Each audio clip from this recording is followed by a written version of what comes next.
요한일서 4장 7절에서 16절의 말씀을 함께 교독합니다. 사랑하는 자들아, 우리가 서로 사랑하자. 사랑은 하나님께 속한 것이니 사랑하는 자마다 하나님으로부터 나서 하나님을 알고 아니하는 자는 하나님을 알지 못하나니 이는 하나님은 사랑이십니다. 하나님의 사랑이 우리에게 이렇게 나타난 바 되었으니 하나님이 자기의 독생자를 세상에 보내심은 그로 말미암아 우리를 살리려 하심이라. 사랑은 여기 있으니 우리가 하나님을 사랑한 것이 아니요 하나님이 우리를 사랑하사 우리 죄를 속하기 위하여 화목제물로 그 아들을 보내셨습니다. 사랑하는 자들아, 하나님이 이같이 우리를 사랑하셨은즉 우리도 서로 사랑하는 것이 마땅하도다. 어느 때나 하나님을 본 사람이 없으되 만일 우리가 서로 사랑하면 하나님이 우리 안에 거하시고 그의 사랑이 우리 안에 온전히 이루어지느니라. 그의 성령을 우리에게 주심으로 우리가 그 안에 거하고 그가 우리 안에 거하시는 줄을 아느니라. 아버지가 아들을 세상에 구주로 보내신 것을 우리가 보았고 또 증언하노니 누구든지 예수를 하나님의 아들이라 시인하면 하나님이 그의 안에 거하시고 그도 하나님 안에 거하느니라. 하나님이 우리를 사랑하시는 사랑을 우리가 알고 믿었노니 하나님은 사랑이시라. 사랑 안에 거하는 자는 하나님 안에 거하고 하나님도 그의 안에 거하시느니라. 아멘. 아멘. 오늘 말씀 제목이 어떠합니까? 우리 한번 읽어볼까요? 하나님은 사랑이시니라. 또 한번 읽어볼까요? 하나님은 사랑이시니라.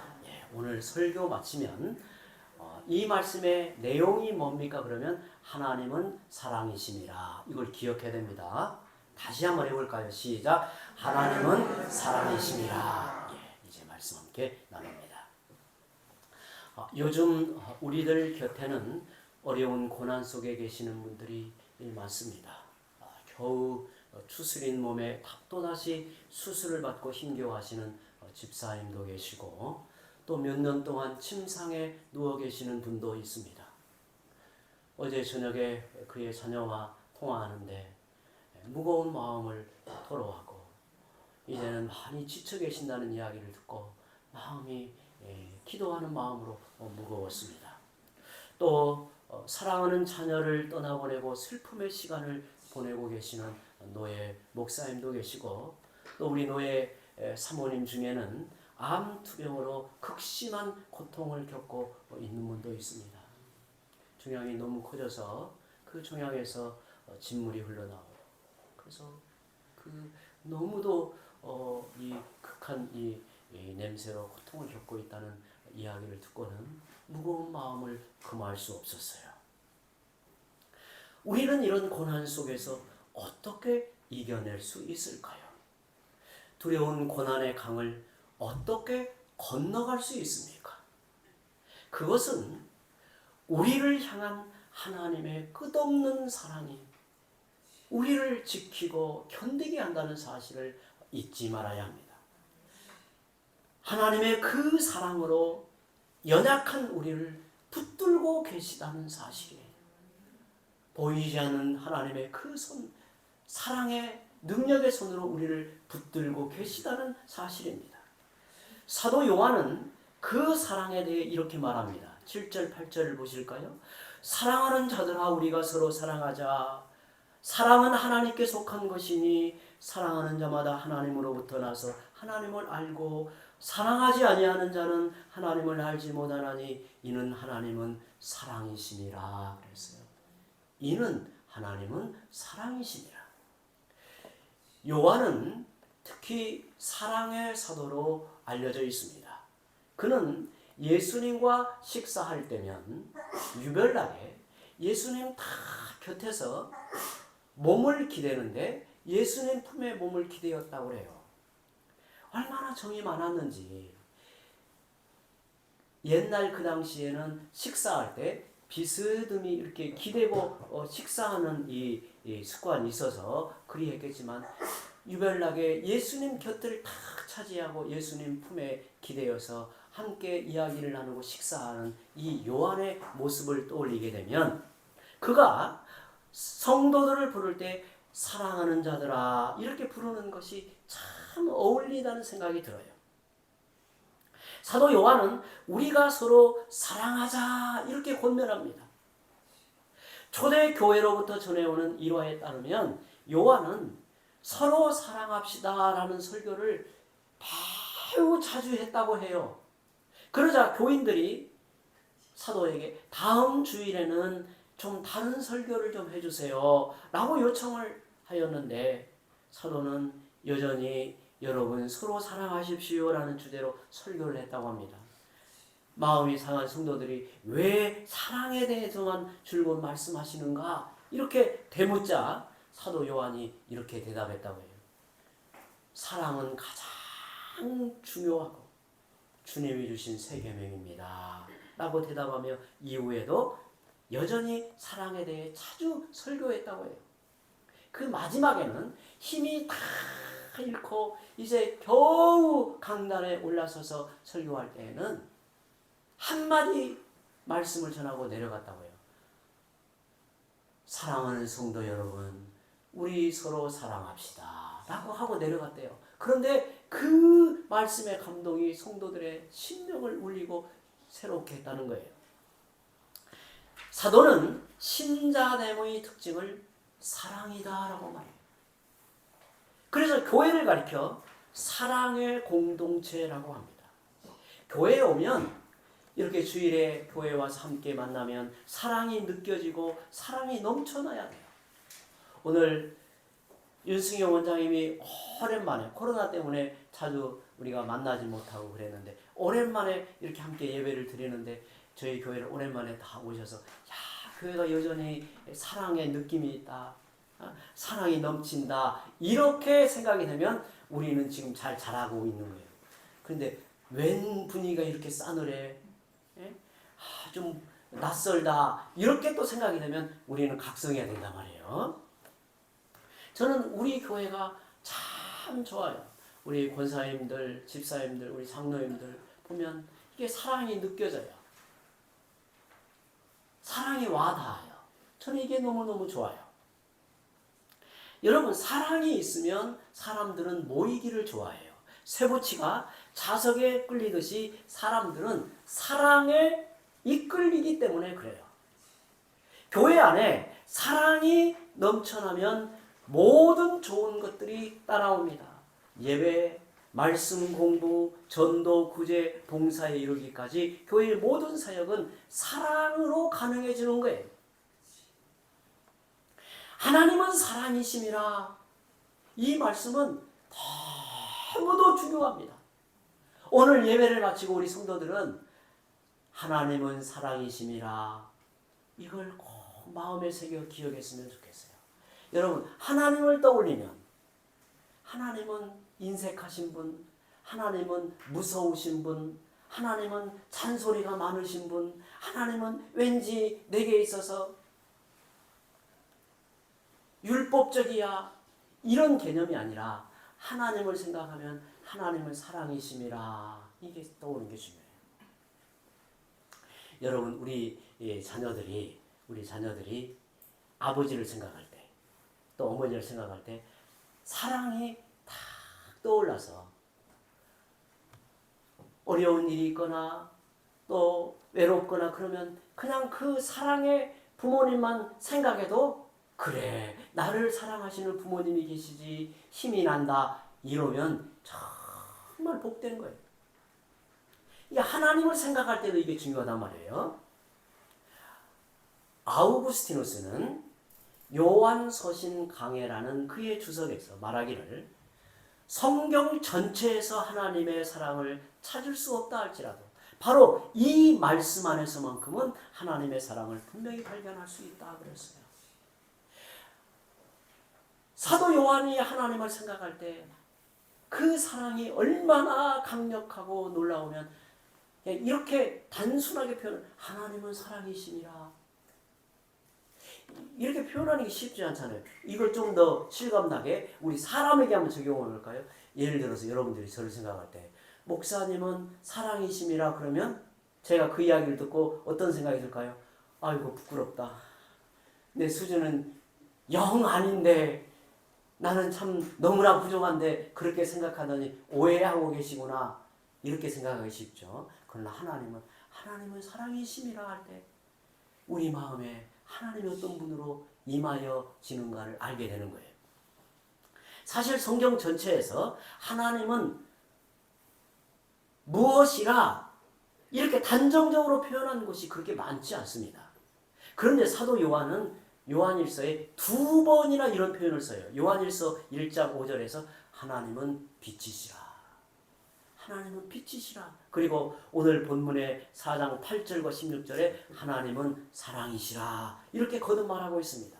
이것은 사도 요한이 기록한 요한복음에서 예수님이 스스로를 가리켜 나는 선한 목자라, 나는 포도나무라는 식으로 7번 말씀하신 것과 같습니다. 하나님은 빛이시라.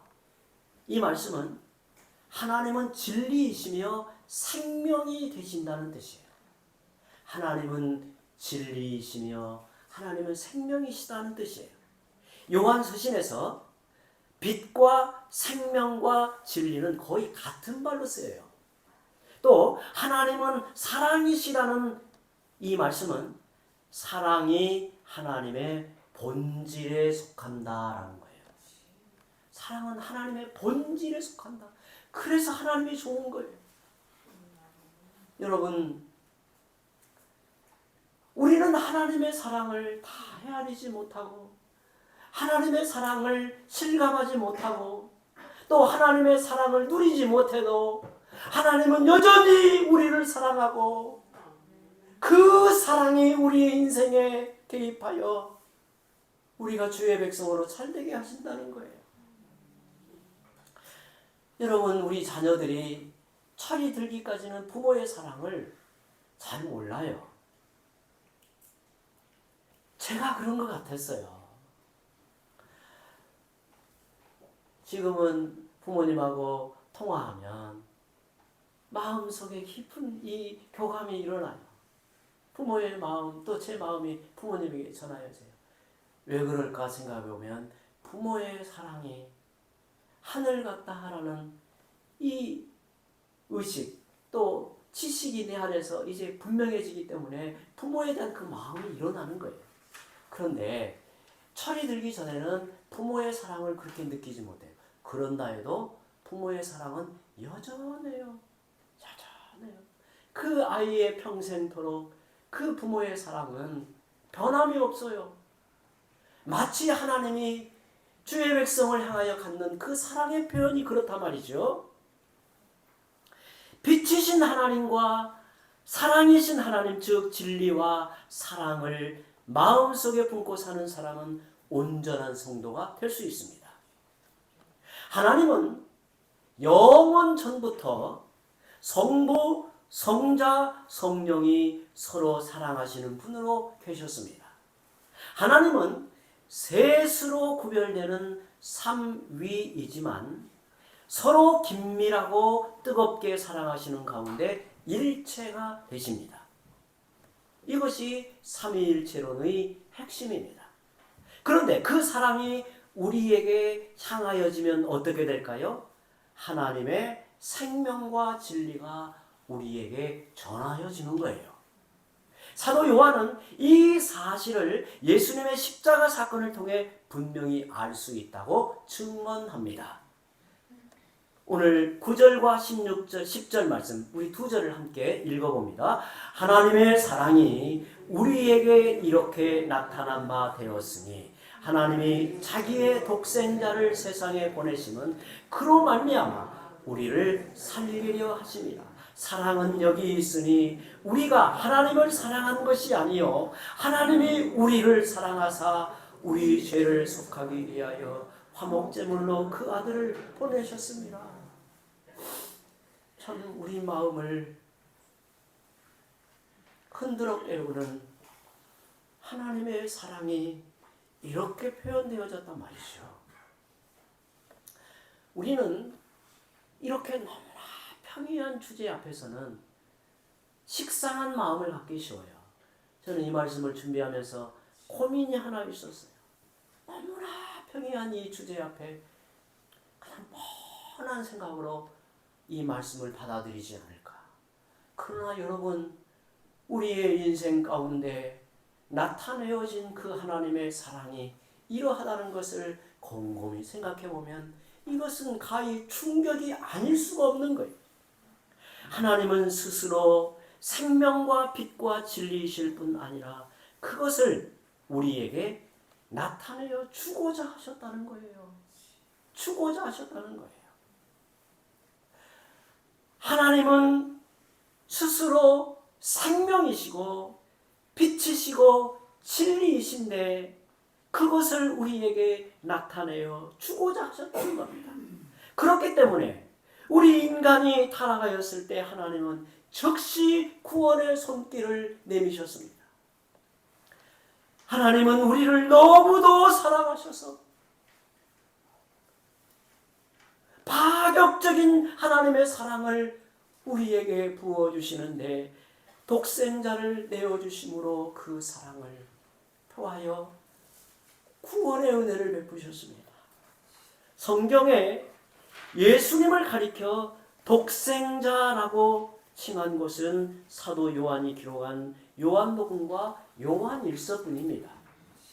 여러분, 독생자라는 말이 무슨 말이에요? 독생자는 유일하신 아들이라는 말이에요. 달리 말하면 하나님의 모든 것이라는 말이에요. 여러분, 이 땅에서 자식을 낳을 때 이게 몇 대 독자가 되면 그 아이에 대한 생각이 어떻게 표현되나요? 그 가문의 전부를 이 아이에게 쏟아부어요. 기대하고 모든 사랑과 관심을 쏟아부어요. 왜냐하면 이 아이는 우리 가문의 대를 이을 자라는 생각을 갖기 때문에 그래요.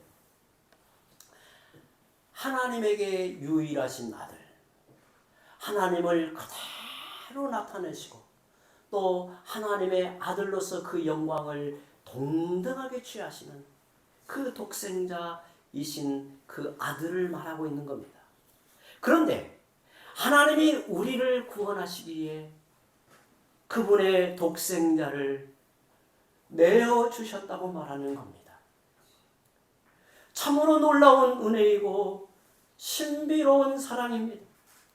우리가 어찌 그 사랑을 다 헤아릴 수 있겠습니까? 이것을 보고 어떤 사람들은 이렇게 되묻기도 합니다.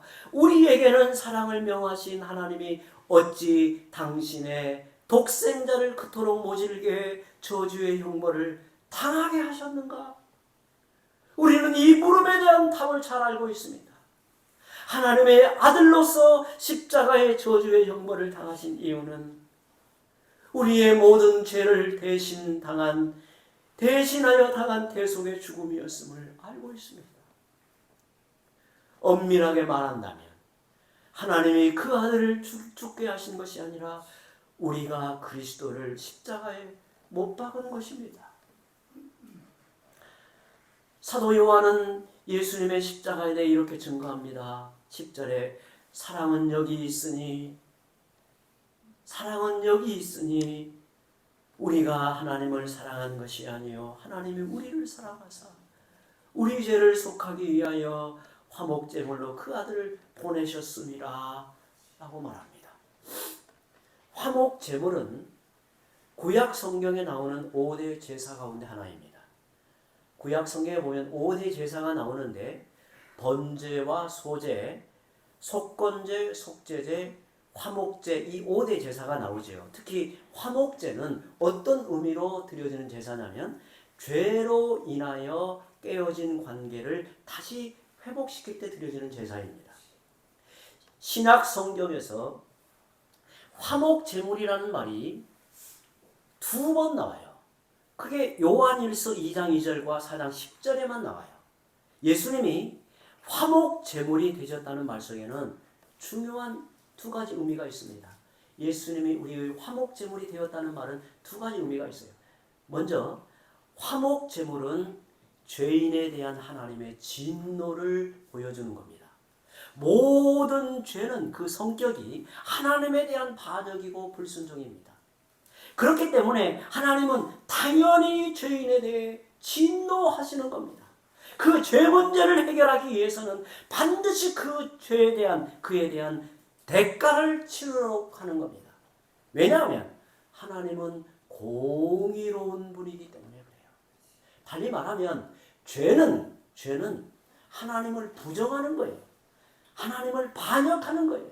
그러니 그 죄에 대한 하나님의 반응은 진노밖에 없어요. 그래서 하나님의 진노를 풀기 위해서는 공의로운 대가를 요구하는 거예요. 따라서 화목제물에는 죄에 대해 진노하시는 하나님과 그 진노 앞에서 어찌할 수 없는 죄인의 모습이 전제되어 있는 겁니다.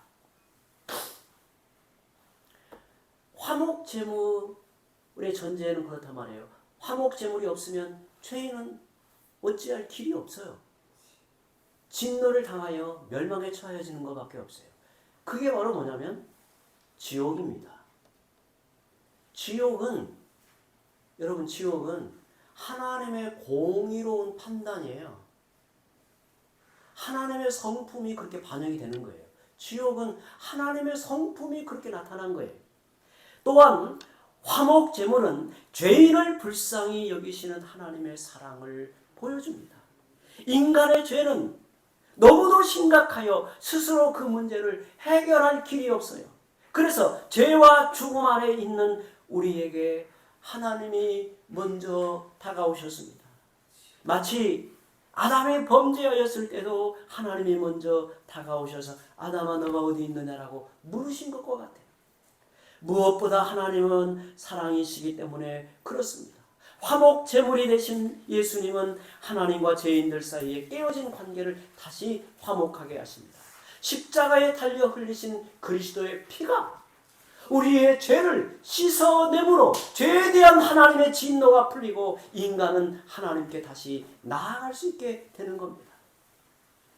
이렇듯 화목제물에는 죄에 대한 하나님의 진노와 죄인들을 화목하게 하고자 하시는 하나님의 사랑 두 면이 담겨 있습니다. 그래서 화목제물은 기가 막힌 제사예요. 이게 기가 막힌 제사.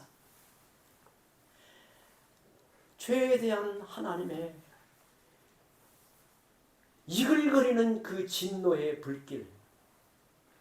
여러분 우리는 때로 번개가 칠 때 여러분 가까운 곳에서 번개가 막 팡 치면요 두려운 마음이 들잖아요. 그런데 우리가 유튜브 영상이나 이런 걸 보면요 그야말로 아주 가까운 거리에서 번개가 칠 때요 그 앞에서 엎드려지지 않을 사람이 없어요. 정말 이 하늘을 찢어버리는 것 같고 땅을 무너뜨리는 것과 같은 충격을 가해요. 그런데 하나님의 진노라고 하는 게 그래요.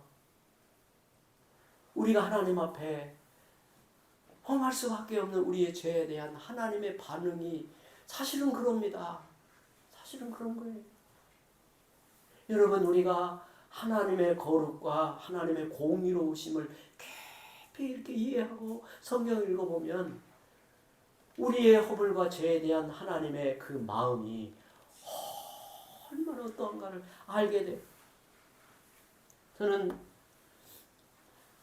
다윗이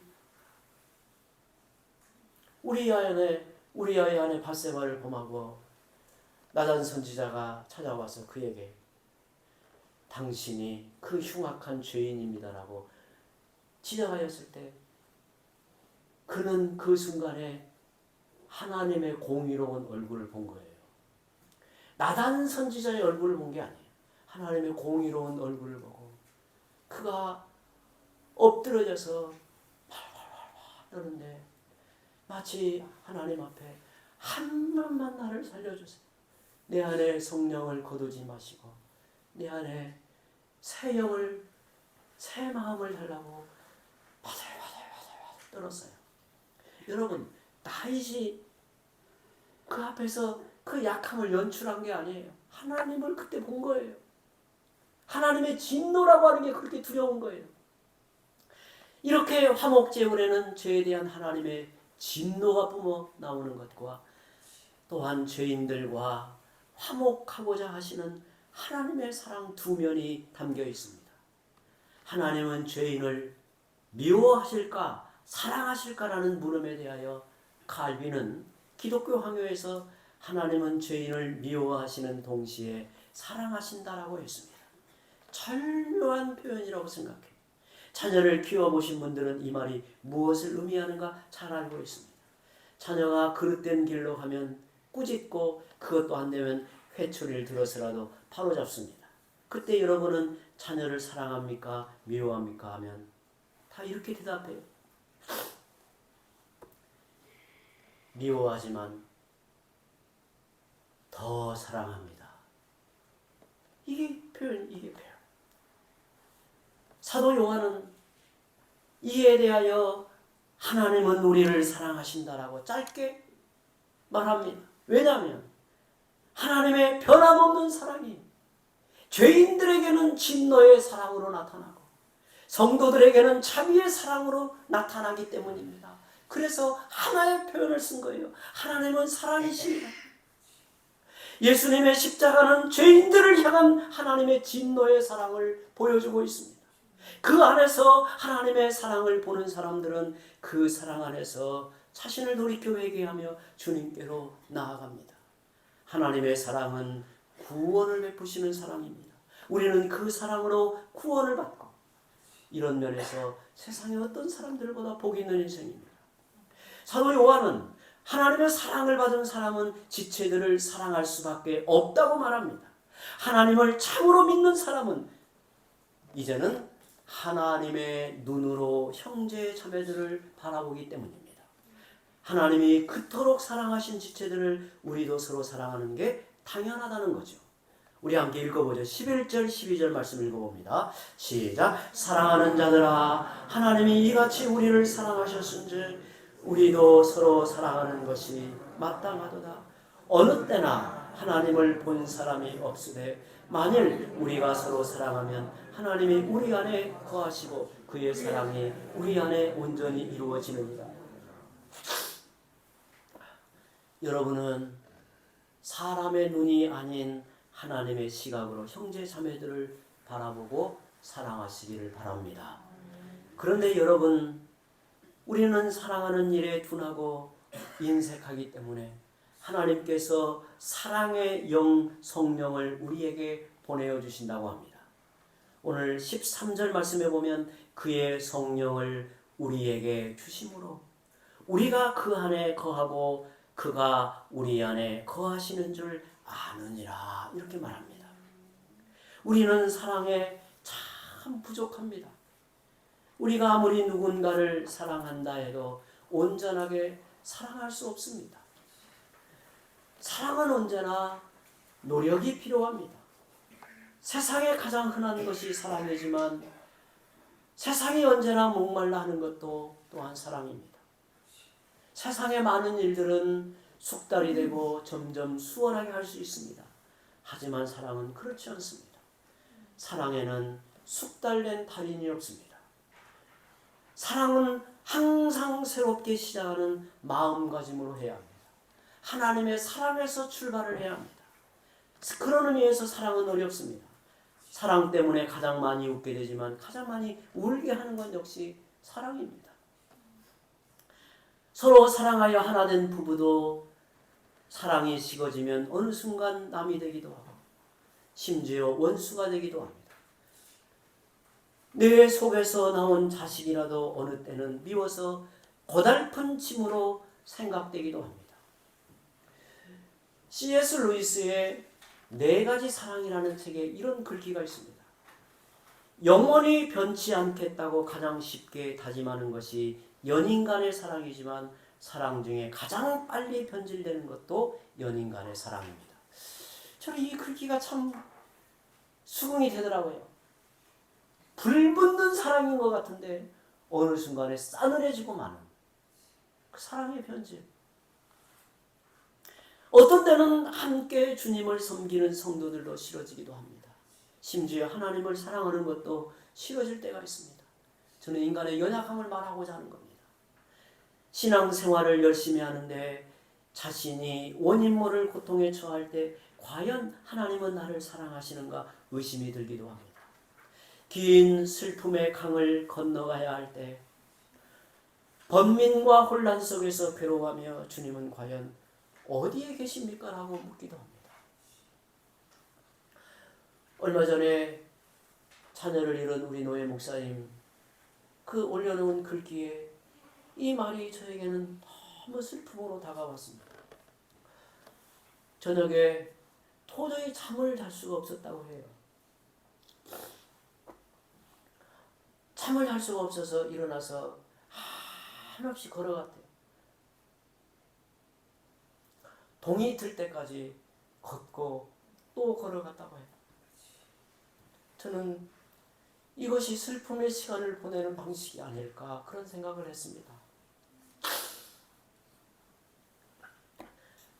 그런데 여러분, 우리의 모든 것을 붙드시고 성도로서 끝까지 견디게 하는 힘은 하나님의 사랑입니다. 우리가 매 순간 호흡하고 살아가듯이 언약 백성은 하나님의 사랑을 힘입어서 살아갑니다. 우리가 성도로 살아가는 토대는 변함없는 하나님의 사랑입니다. 하나님의 사랑은 영원하고 변함이 없습니다. 우리는 그 사랑 안에서 자라가며 영광에 이를 것입니다. 우리가 하나님의 사랑을 받아 누리며 살아갈 때 사실 우리는 가장 신자다워집니다. 하나님은 사랑의 영을 우리에게 보내셔서 그 아들의 사랑을 깨닫고 확신하게 합니다. 성령이 우리에게 오셔서 우리가 주 안에 거하고 주님이 우리 안에 거하신다는 사실을 알면 우리의 인생은 항상 새로운 희망이 다가오고 힘을 얻게 하는 겁니다. 우리가 어떤 처지에 있다 해도 하나님이 나를 사랑하신다는 사실 하나만으로 우리는 끝까지 믿음 안에 견디고 이겨낼 수 있다는 사실을 여러분 확신하기 바랍니다. 모든 성도들이 이 땅에서 겪게 될 훈련이 있다면 원인 모를 고통일 것입니다. 소위 인과유를 벗어난 고난은 어느 누구도 피할 수 없습니다. 우리는 그때 마지막으로 하나님의 사랑을 생각합니다. 물론 하나님의 사랑을 붙든다 해서 고통이 없어지는 것은 아닙니다. 우리는 깊은 고통의 수렁에서 두려워 떨며 깨닫는 것이 있습니다. 고통당하는 이 순간에 나를 붙들고 계시며 내 인생을 감싸고 계시는 하나님의 사랑이 없다면 나는 어찌 될 것인가? 두려워 떨고 있을 때 하나님의 사랑이 없다면 절망 속에 홀로 버려진 심정이 들 것입니다. C.S. 루이스는 고통의 문제라는 책에서 이렇게 일러줍니다. 극심한 고통 앞에서는 많은 지식보다 작은 용기가, 큰 용기보다 작은 인정이, 그리고 이 모든 것보다 하나님의 작은 사랑이 더 큰 도움이 됩니다. 고난 당할 때는 하나님의 사랑이 의심될지 모르지만 지나고 나면 하나님의 사랑으로 이 모든 고난을 이겨냈다는 사실을 깨닫게 됩니다. 사랑하는 성도 여러분, 하나님의 사랑 안에 진정한 행복이 있다는 사실을 믿으시기 바랍니다. 그리고 고난과 시련 속에 있더라도 하나님의 사랑을 꼭 붙드시기 바랍니다. 하나님의 사랑은 가장 복되고 선한 길로 우리의 걸음을 인도하십니다. 언제나 하나님의 사랑에 붙들려 사는 성도들이 되시기를 바랍니다. 기도합니다.